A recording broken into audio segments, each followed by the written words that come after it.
In this video, I'm going to break down the keys to my two favorite card magic effects, my go-to openers, and with these tips, you can take these effects to incredible levels that you never thought possible and squeeze every bit of possible magic and reactions out of these. Make sure you keep watching because you do not want to miss these tips.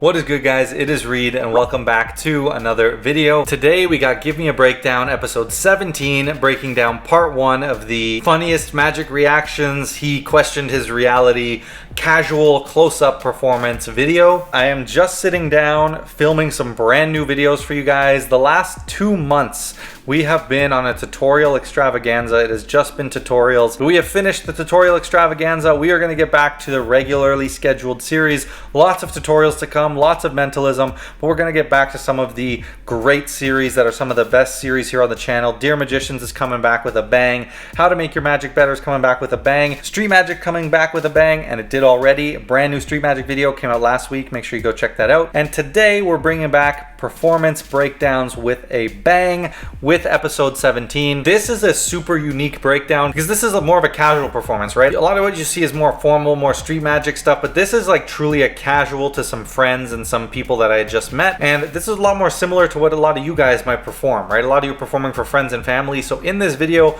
you'll learn a ton about performing specifically for these types of people. So I just wrapped up filming this video and there are a ton of great stuff in this breakdown.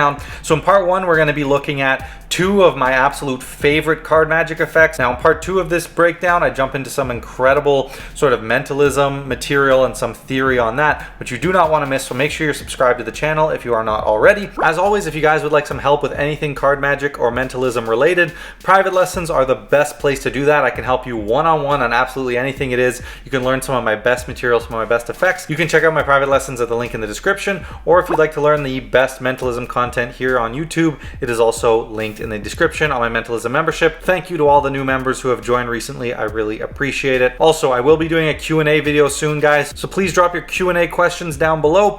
Anything you want to know about, absolutely anything, I will answer it. If you need any help with any magic or anything like that, drop a question down below. And if you like these kind of videos, make sure you like the video so I can keep bringing you more. And with all that said, let's jump right into the breakdown. So this is a group of some of my friends that I was performing for. Several of these people, this was the first time I had met them, and that's usually what happens. Some of my friends who know me, bring up that I'm a magician and they want to see stuff. So usually I do a little bit of a casual performance when I tend to meet new groups of people. So that's kind of what this is here. I had someone who was able to film it, and so that's why you guys got a couple of videos from this group.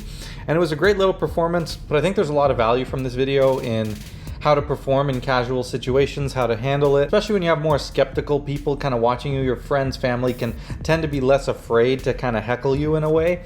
And so sometimes they can actually heckle you more than you would normally expect. So we have a little bit of that going on here. Also, the effects I do are a whole lot of fun, really awesome. A couple of effects I've taught here on the channel, so you can see a performance of those. It's mostly card magic with a bit of mentalism sprinkled in, but overall, I think you guys are really gonna love this performance, and hopefully we can get a lot of great insight from it. Let's check out the first effect here. If you want, you can keep. I want to use it, yeah. But what are you eating? Do you want some? Oh, he's Alright, you're gonna mix them, right? Mix them, but it's gonna be a special mix. So take some and flip it face up, and then make it really messy, right? Okay, and then we does it matter like face down? No, face up, face down. So this is my effect called the Open Cull Triumph. I haven't taught this effect anywhere.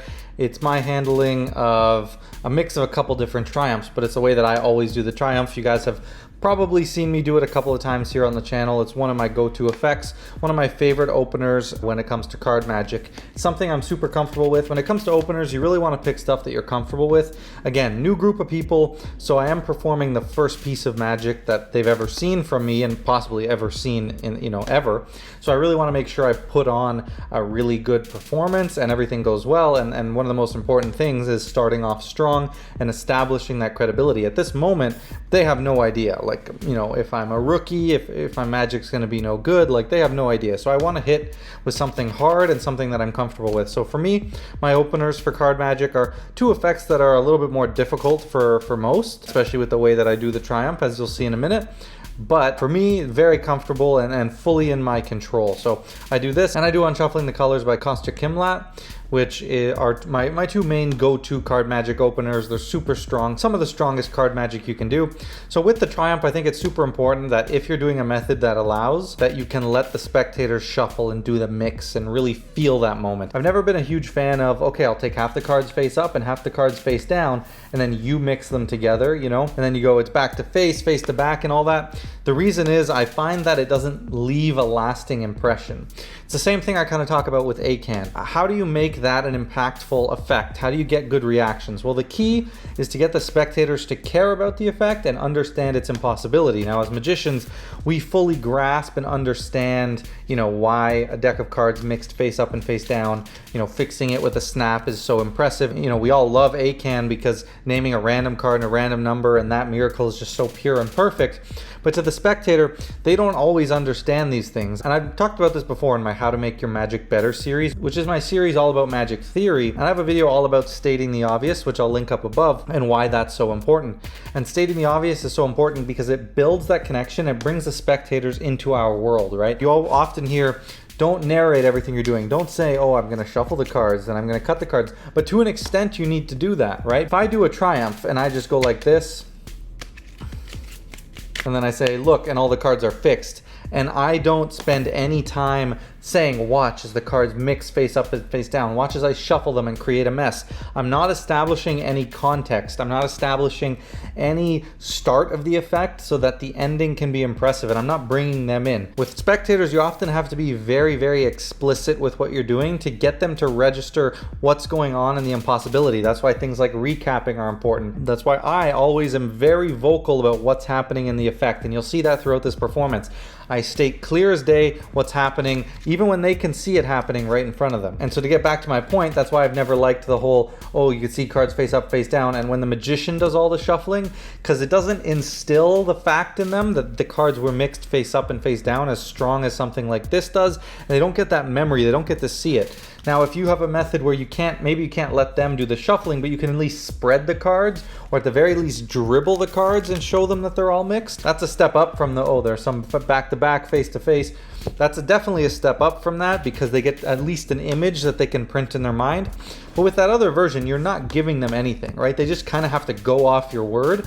And that's why I find people who do Triumph that way, and you'll probably, you know, have this experience if you've done Triumph that way, it doesn't get the best reactions. Triumph doesn't usually get the best reactions when done that way. But as you'll see from this performance, it does. So if you guys are interested in learning this, let me know. I don't think I'm going to put it out here on YouTube, but I am happy to teach that in some other capacity at some point, maybe on my membership or something like that. Like this. I saw your card. Okay. Is it okay? Switch them. Yeah. Flip them, yeah, switch them. Make it. Oh, am I not keeping them all? Like, yeah. Okay. Just like you do it. And this is actually a good point. Two things here. I love the moment in this particular Triumph and any that you can actually have them shuffle, where you can have the cards laid out on a table, you know, have someone table wash it, have them throw the cards on the table and really just make it feel chaotic. It just helps to build the whole story about this being really chaotic. Also, you can see the girl there, she was confused a bit by the instruction of mixing face up and face down. So here's a great tip. And you'll see that I did it at the beginning. When I hand out packets of cards to all the different people to shuffle, and there's a few more people shuffling off camera, I always keep a small packet for myself for the demonstration, right? It does two things. One, I can show them, I go, look, mix, and it's a special mix. You want to mix them face up and face down. So one, I can show them the mix that I want, but two, I can then set those cards down on the table or out in my hand, and it kind of prompts them to now place their cards on my hand or on the table without me having to say, okay guys, here, put them here, and it kind of sounds like you're begging for it or you're kind of rushing them. You just naturally set the cards down, and then someone else will throw their cards, and you don't spend too much time, you know, you don't want the people shuffling for like 2 minutes. So I always keep a small packet for myself, which I would highly recommend. Here, mix them up. Okay, why did Alright, you're happy. Those are all mixed, random. You just want to do it a little more? You can leave it later. So that image right there is obviously something they will never forget. That moment of them chaos and flipping, they'll never forget, and that's why this version of Triumph just hits so much harder. Another thing with Triumph is I never like to explain the plot. A lot of times you'll hear magicians say, don't say what's going to happen at the end of your trick so that you can save it or so the audience doesn't know what's coming, and that's true in a lot of cases. There are some tricks where that's more impressive. Think of an effect, some kind of prediction multiple out style effect, right? If you had, imagine you had 52 pockets and you had one card in each pocket, and you just tell your spectator name a card and you reach in and pull out that card from the corresponding pocket. Yeah, it's a cool effect, but what would make it even stronger is if you had the card out from the beginning, or if you said, in this pocket I have that card, right? So if you actually tell them that you have a prediction. So in some effects, telling the ending can actually make it stronger because it kind of kills the ability for multiple outs. Now obviously if you're doing multiple outs, don't do that. But point being, with a Triumph, I don't really like to do that because then they're always waiting for that moment for the cards to fix. They're always going to be looking for you to do something, right? And then you won't have the element of surprise. Surprise is another thing I've talked about in my How to Make Your Magic Better series, how to utilize surprise to enhance your magic. Super important skill. So you can check out that video linked up above. With the Triumph, I think it's super beneficial to keep that ending a mystery. And it's also not an effect that's really telegraphed. You think of like a transposition, you know, they're holding what they think is their card, you're holding what you think is your card, and you have just two cards in play. Well, what else is going to happen? The cards are probably going to switch places, right? It's a bit telegraphed in the ending.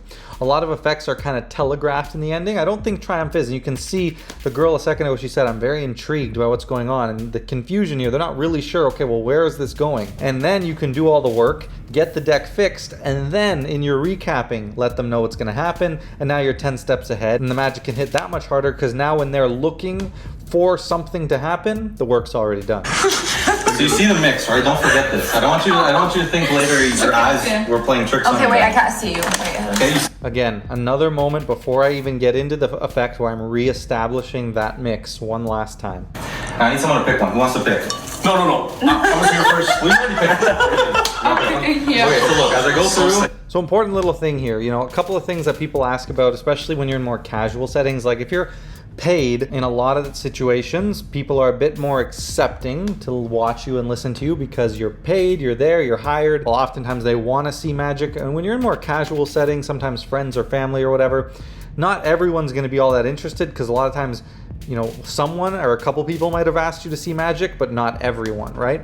So this is a case where you got to kind of get other people involved. You can see here, guy on the left obviously very interested and intrigued in magic, and she was obviously interested as well, but he had picked a card I think earlier, and so he went instantly to try to pick a card, and I kind of segued, you know, kindly off of him, just said, hey, you know, you pick one last time, let her pick one. And it's just kind of getting more people involved. And as we go through this effect, you'll see I'll pick different people to do each thing. And through the rest of this performance, I always try to get every single person involved in some capacity, whether it's just holding on to a card or naming something out loud. It's really easy to get people involved. Pick either one you want. It can be face up, face down. I'm commenting on YouTube. I'm gonna that one right there. Do you want to sign it as well? I like that. We're gonna be in the comments. True. You see the mess? Yeah. You guys are there to watch. I'll take that. We'll leave it right about there. Okay. Mm-hmm. Now the only reason. Why is it sticking out? I'll explain. Okay. So that's a situation where, for my Triumph, I have this beautiful fan display that you can do near the end where you can have their card sticking out and they can see the mix amongst the rest of the fan. Let me rewind it a bit so you guys can see. So that's the fan. You can see clearly it's a mess. Watch. I'll take that. We'll leave it right. And now I put their card in and I display that mess. With all this mess, the only reason that you can see your card is why? Because it's sticking out, right? Okay. Like you said. And you're only gonna lose it when I take it and push it in the middle like that. Now it's gone. Now we don't know where it is. All right. Here's what we'll try. You seem skeptical. Watch. So these are just little things, right? I'm playing off of my audience. It's obviously more casual, more fun. So I'm poking fun at people a little bit. I'm drawing attention, but this I actually did strategically. So essentially I have to get a break at some point in the deck. And I believe what had happened here, normally there's like a natural break that I can pick up at, but I wasn't able to find one. So you kind of saw me spread through and just look for the break and then hold it. And I kind of say in that moment, I draw attention to someone else. I just say, you look a bit skeptical. And look, you can see all these people, where are they looking? They're looking over there. They're looking across the table at her. They're not looking at me.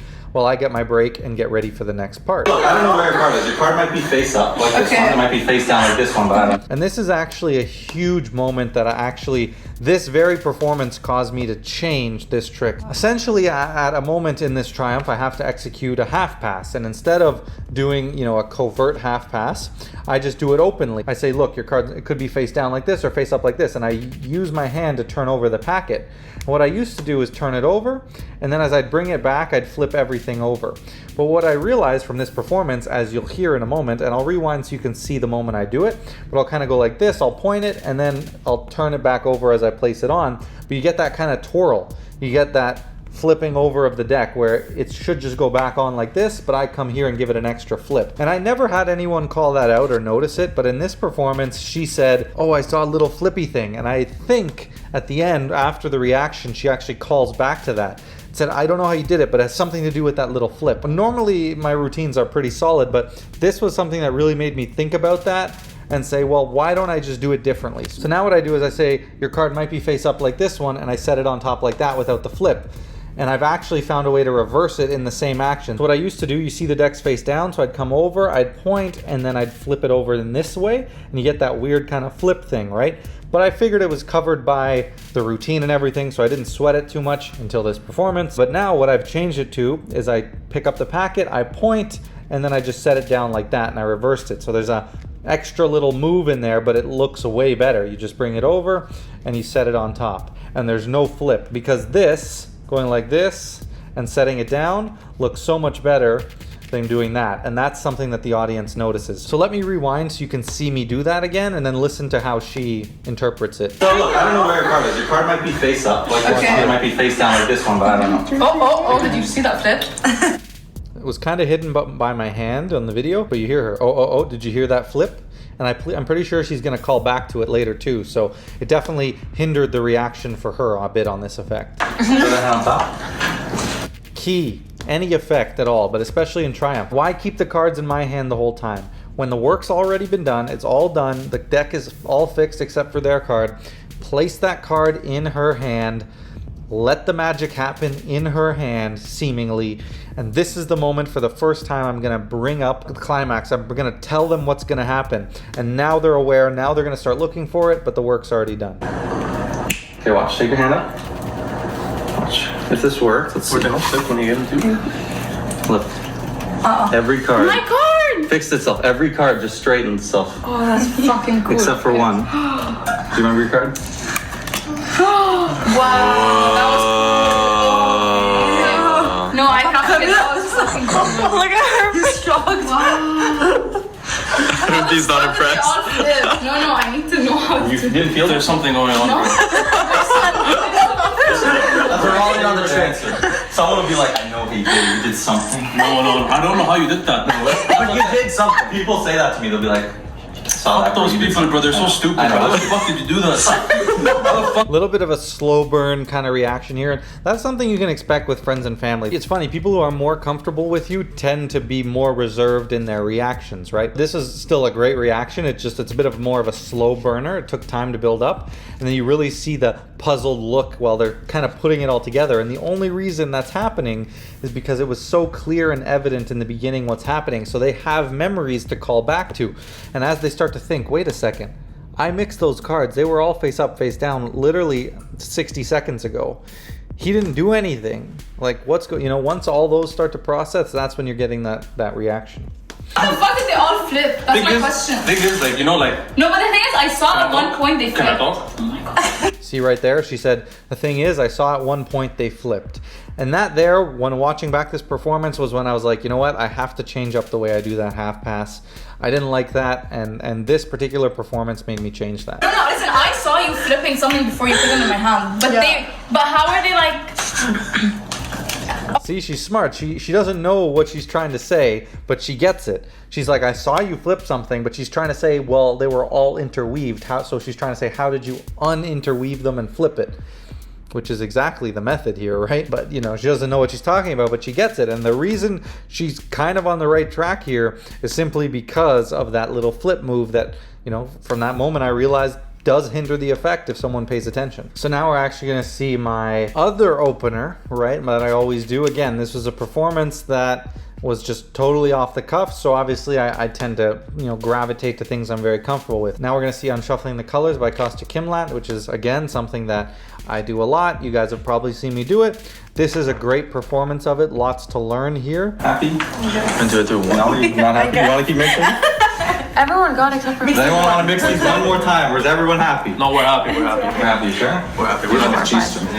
Alright, can you just call stop whenever you'd like? Okay, stop. Right there? Yeah. Remember that card? Okay. You won't forget, camera? So that right there, I used another Kostya Kimlat move that's called Everybody's Peak. One of my favorite peaks, the peak I do the most now, it's just quick, easy, and it's beautiful because the card is picked and the deck is handed out immediately for a shuffle. So let's take a look at that again quick. But I've taught this on the channel, so I'll link a video to that peak up above. You're holding the cards at eye level, and then you're lifting up with the thumb just enough that you can see that pip as you dribble.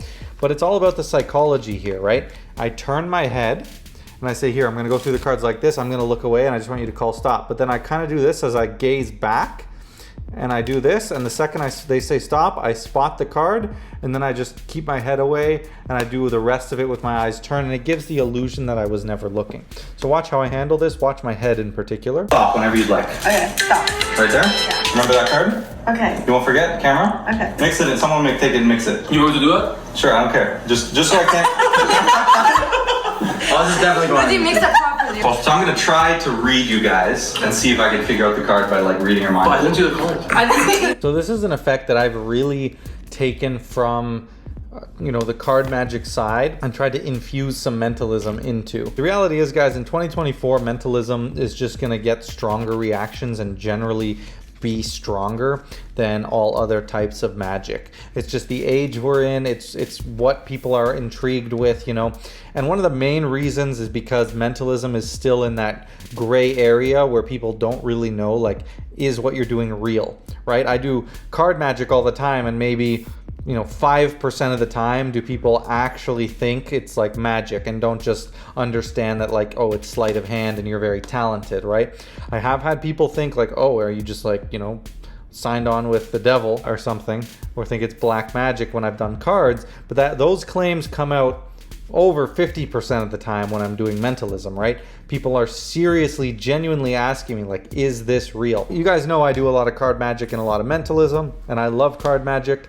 And if I'm doing pure card magic effects and then kind of pure mentalism, I like to split them up, you know, kind of really, you know, do my card magic set first and then finish with mentalism pieces. In some of my street magic videos, I normally chop up performances, right? In one video, it'll be clips from several different groups rather than the whole group all together. But if you ever went back and pulled out some of the performances from a similar group across, you know, multiple videos, you'd kind of see the sets that I perform for these groups are, you know, opener, generally card magic, and then either another piece of card magic and then finish with mentalism, or, you know, a second piece of mentalism and finish with mentalism. But it's always structured like that. I very rarely finish with a pure card effect just because I'm just going to get better reactions with mentalism. If I guess the name of someone who's super important to you, well, a triumph just isn't going to hit the same after, right? It's like, what are you doing? So you got to think about your structure carefully. But the point is, I do think you can combine and do like mental magic or mentalism and cards together. So I think there's like mental magic where you put like a mental twist on your card tricks, and then there's mentalism with cards where you're using playing cards as the vessel to perform the mentalism, which are very different and should be handled differently. In this case, we're kind of in the mental magic territory, but I use the kind of reading premise, right? I'm going to read you, and it just adds a new layer to this effect. Kostya never did it this way. I don't think I do it here, but I often will actually reveal the card as if it's a piece of mind reading before the, you know, the final phase, which was not something he did, but I found that hits really hard and plays really well. Do what I can here, okay? I mean, but I can everything. Okay. Interesting. So watch carefully this process. This is something a lot of people ask me about that I think can be very valuable. Here, basically, I'm working through the process of culling an entire deck of cards. I'm actually physically culling roughly half the cards here, so about 26 cards, which you would say is like going through the full deck, culling the whole deck. You can see how I'm gonna break this up. You know, everyone's attention, you can see in this shot, everyone's looking at the deck, and I don't want them grilling the deck the whole time. I want to bring people's attention up and down and away, and So they're not just focused, because it's going to take me a bit of time to go through the cards and cull them all. The key is to always be talking, right? If you're sitting there in dead silence, spreading through the cards, well then you're thinking about something that you're doing, which means you're doing something. And if a magician's doing something, it's probably something sneaky. So you got to keep talking. Try to get the cull action second nature so you don't have to think about it, so you can talk. Well, what do you say? Well, it really depends on your premise. In this plot, I'm trying to read them, so I talk about reading them and I pretend reading different people and I look up at different people in the eyes. One thing that's key here, you got to think about, well, if I say I'm reading them, but I'm just staring at the deck the whole time as I'm doing the cull, doesn't make a lot of sense. You got to break that up and actually look at people and pretend like you're reading them. If you're going through with a different kind of premise, you know, maybe you're not reading them, maybe you're just showing them that all the cards are mixed. So I say, look, you can see these cards are shuffled. You can see the reds, the blacks. You felt this shuffle, right? You did this yourself. You mixed them all up. This order is completely unique. We got nines, threes, we got clubs, hearts, spades, diamonds. We got all mixed, right? Just keep talking. That's the key. Those. He's just casually eating his cheese. You don't know it. So right here, I look up, I scan the audience, break attention. I'm pretending to actually read people. You can see my eyes aren't focused on the cull the whole time. And what happens when my eyes are off the deck? Well, I just stop culling. I just stop. I break it up a little bit. Slow down. If you'd like some help on your cull, I recently put out my 2024 Masterclass Guide to the Cull. I'll link it up above. I need to work with her a little bit. This is tough. Oh, yeah? Okay. Yeah, okay, so just look at the cards for me. Okay. You can see she's got a pretty good eye line at the back of the deck, right? So she kind of sees this going on at the back of the deck, right? She sees kind of this happening. But the cull is one of those things that even if you're looking at it as a layman, you don't really know what you're looking at. So I'm not too worried about that here, and I wouldn't stress it too much. Obviously, keep it out of view if you can. You know, I kind of turned in that way, but, you know, I could have kept it down where it was before and probably would have been totally fine. Ray just wants the screen to Okay. I'm not too sure. I'm struggling here, but I did make some progress. What I did is I narrowed it down to 26. So this is actually a good teaching moment. So essentially there, I'm trying to get a break. In this case, there's no natural break in this effect. And so there is some ways you can do it, but I like to personally just close up the deck. I like to spread, find where I need to hold the break and close it. But you see, the first time I went through, I went all the way through the deck and I kind of missed the spot, so I had to go through a second time. So one piece of advice, if you're ever performing magic and something goes wrong, or you get a little stuck, or you do something a little fishy, don't go into the next thing right away. Put some time delay and start talking and changing the subject away from your little blunder, right? So here, the example here, I go through once and I'm obviously looking for something, right? But normally I can just do that, find the break and close, and no one remembers that moment. It's very quick. But then when you see me do this, and I have to go through a second time, now it starts to stand out a little bit more. So I want to make them forget about this moment. So what I do is the second time I do it, I close up and then the hand drops. You see my hand drops to the side, the deck is out of play, out of mind, and now I start talking, right? And I completely did this on purpose to pull away from that little awkwardness that I didn't like of me having to go through the deck a second time. That I want to destroy that memory. I don't want them to latch any significance, so I quickly throw something and start talking to get their brain focused on what I'm saying and pull some significance away. So watch how I handle that here. Okay. I'm not, you know what? There's the first spread. Sure. The long spread. I'm struggling here, but I did make some progress. The second one, it's bad. What I did, Hand I drops. narrowed it down to 26. So it used to be 52, but now I have it down to 26. So not bad, but not very good. Probably not what you guys want to see as a trick. So you're asking me how I made the cards separate and flip, right? Let me give you a little hint. This is my backup plan.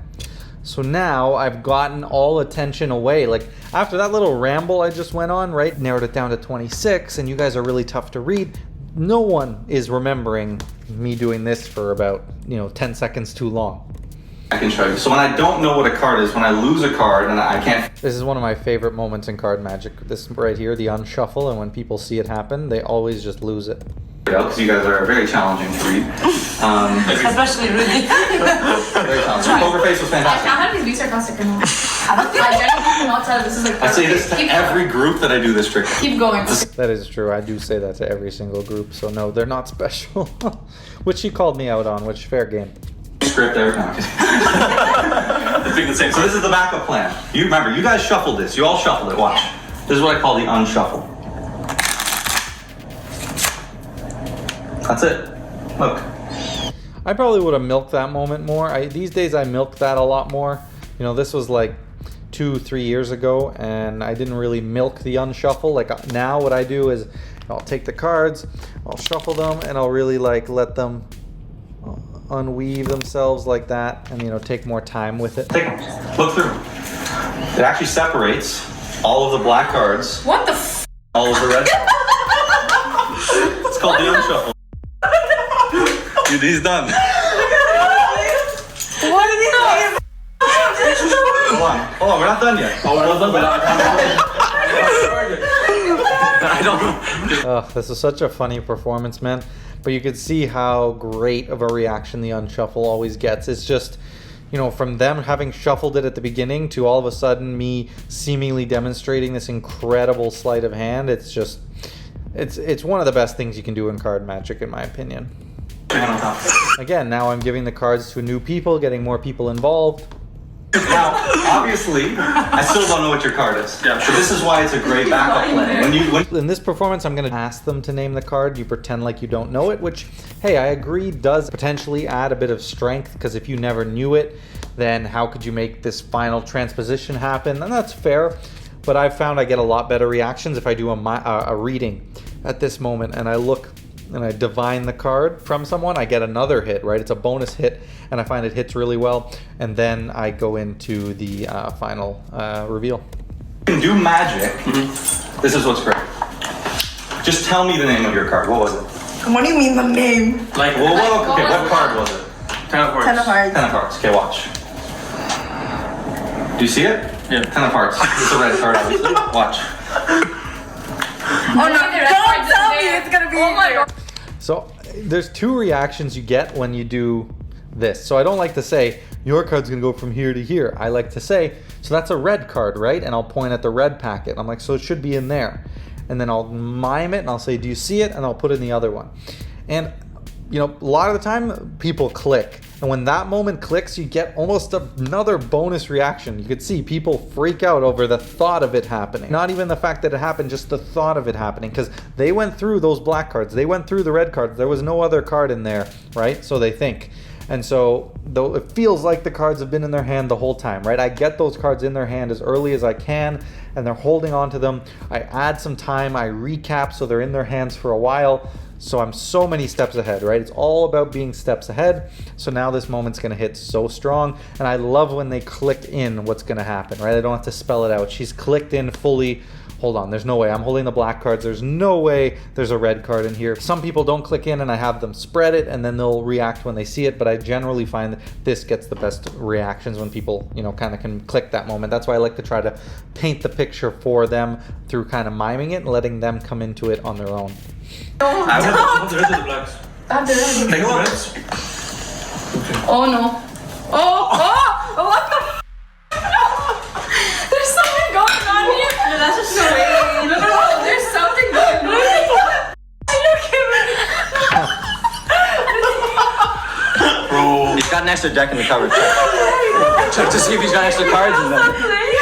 Trusty, she's coming back. Trusty, she's coming back. I'm actually impressed now. Now, if you guys want to see me perform one of the craziest mentalism effects you've ever seen, go ahead and click right here and you can check out the newest street magic video that I filmed in Toronto, Canada, where I perform one of the craziest effects and get one of the best reactions you have ever seen. All right, guys, that is it for this video. I hope you enjoyed it. A lot of great value, great material from part one. Like I said, if you want to see part two, it will be coming out soon. We'll be breaking down the rest of the effects from this video, some really important advice in that video, some great mentalism, anagram, and equivoque advice. So make sure you're subscribed so you don't miss out. Also, if you'd like to check out some private lessons, you can at the link in the description. Or if you want to learn my best card effect, the best ACAN and the last ACAN you'll ever learn, it is available right now on my Mentalism membership, which you can go sign up for at the link in the description, along with dozens of other Mentalism effects are up there on the membership right now. So go sign up so you don't miss out. Another incredible tutorial dropped on the membership this morning. You do not want to miss it. If you guys would like to be featured in the upcoming Q&A, make sure you drop your questions down below. And with all that said, guys, don't forget to like, comment, share, subscribe, and I'll catch you